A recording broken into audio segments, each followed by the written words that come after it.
Hello all and welcome, and I'm the MGTOW philosopher.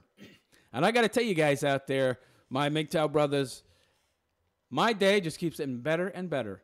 The more math I do, the more I laugh my ass off hysterically. I get so excited, so happy, so joyous, and it's just mind-boggling, some of these numbers. It's amazing to me how so many people are blue-pilled, how so many people out there are still living in the matrix, how so many of you are simply blind, deaf, and dumb to what's going on around you in the world. Instead of doing the math yourself, instead of looking for the information, instead of finding it, you trust the so-called authority of the government and the media and the boobs who are celebrities, instead of doing your own research, your own investigating, and finding the real information for yourself. Because, of course, it's so much easier to have an authority figure tell you what to believe, what to think, instead of do it for yourself.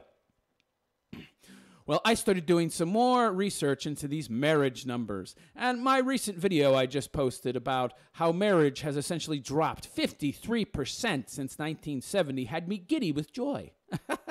I was literally dancing a jig in my seat. My feet were doing a tap dance. And then I started doing more research into the numbers, started crunching some of the numbers more, and I was shocked. I was shocked.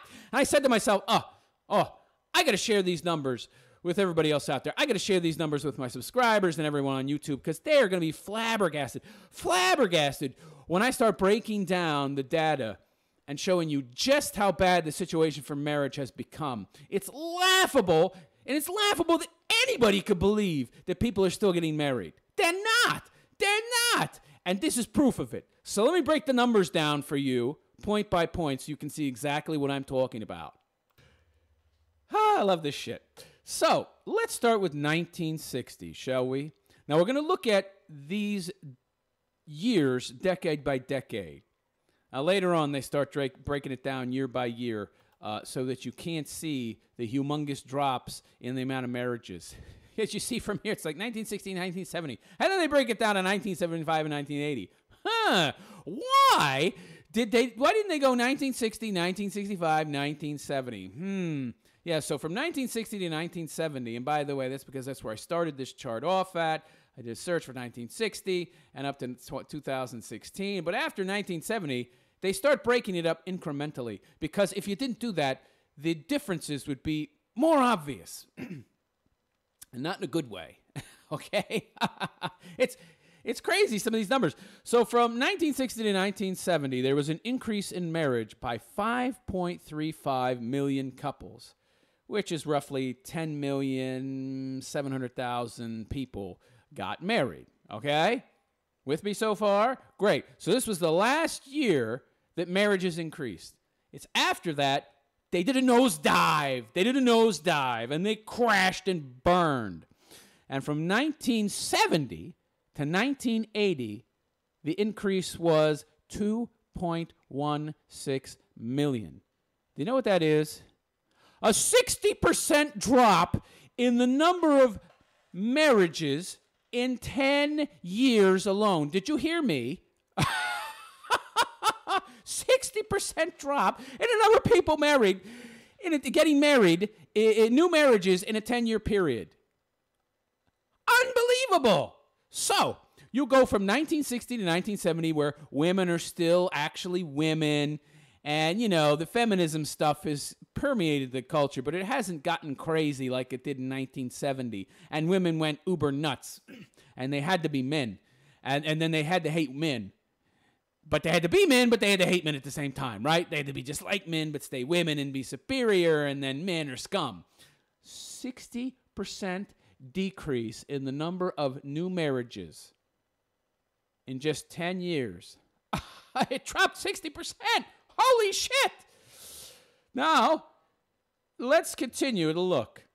So, 1970 to 1980, 2.16 as compared to 5.35 from 1960 to 1970. And if you look at the prior decades in America, the marriage numbers continued to rise in correlation with the population, and there were no drops. It just continued to rise, and it peaked in 1970. And then it stopped because feminism, that's the only change in American culture that occurred. Feminism. Now, 1980 to 1990, the increase was 3.55 million. Okay, so what happened was, essentially, feminism came on super strong in 1970, but you hadn't had the indoctrination really kick in. You hadn't had a new normal take effect yet. So people were still used to women being women from their 1960s and everything. So it's once 1970 came and women started being like men and being nasty cunts, people stopped getting married. They were like, holy shit.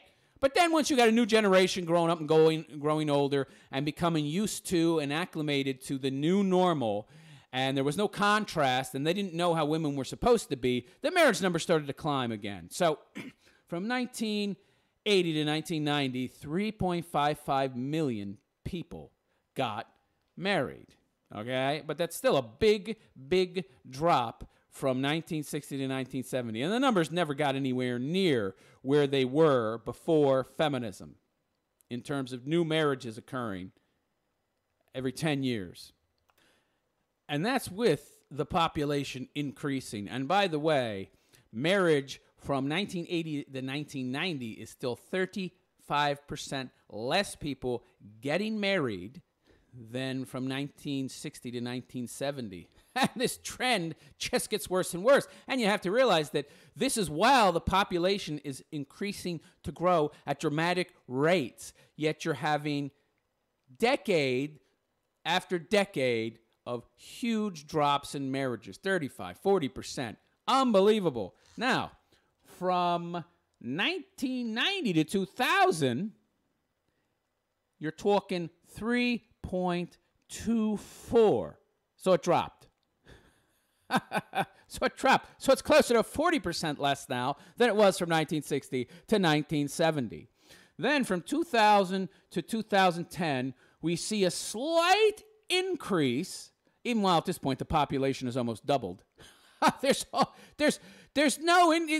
see a slight increase in regards to 1980 to 1990 at 3.88 million, but again, nowhere near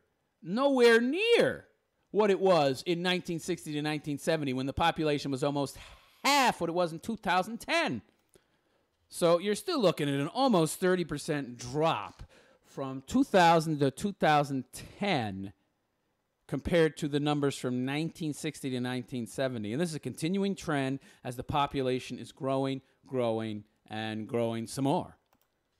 Now, this next grouping isn't even a decade long. So it's shocking what happens from 2010 to 2016. And notice that they've made everything yearly now because they just don't want you to see these huge problems with these numbers and what's actually happening. So from 2010 to 2016, number of marriages grew by minus 0.13. It was minus 0.13. There was no increase. There was a decrease. But the trend was an upward trend. So 1980 to 1990, marriages were still increasing. So 1980 to 1990, 3.55 million new marriages. It dropped slightly in 90 and 2000. I guess feminists got crazier during that era. Who knows what happened there. So 3.24 million new marriages in that decade. And from 2000 to 2010, 3.88 million. But there was always an addition of marriages every decade. It was just less than the prior decades, much less, 30, 35, 40%.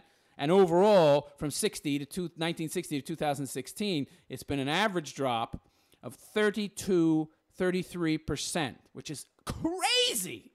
Now, that's going by this graph, and that's not accounting for compositional changes. The actual number is 53%. This is all cooked with, new people coming in, already married, and such. So, these numbers right here are cooked numbers. This is compositional changes included. So you're not getting the real numbers. I gave you the real numbers on the last video. But this is a perfect example of the trend. And marriages have been dropping. And they couldn't even cook the numbers for 2010 to 2016. Zero. In fact, it went down. Now, the trend should have been an increase, but it's always been over 3 million. It's always been over 3 million increase since 1980. So 1980, 80, 90, 2000, 2010. So for 30 years, it always increased over 3 million every 2 years. So that should have been the case. But you lost 130,000. Not only was it as if no new marriages happened from 2010 to 2016, but you actually had a deficit. A deficit. What that means is in just a 6-year period.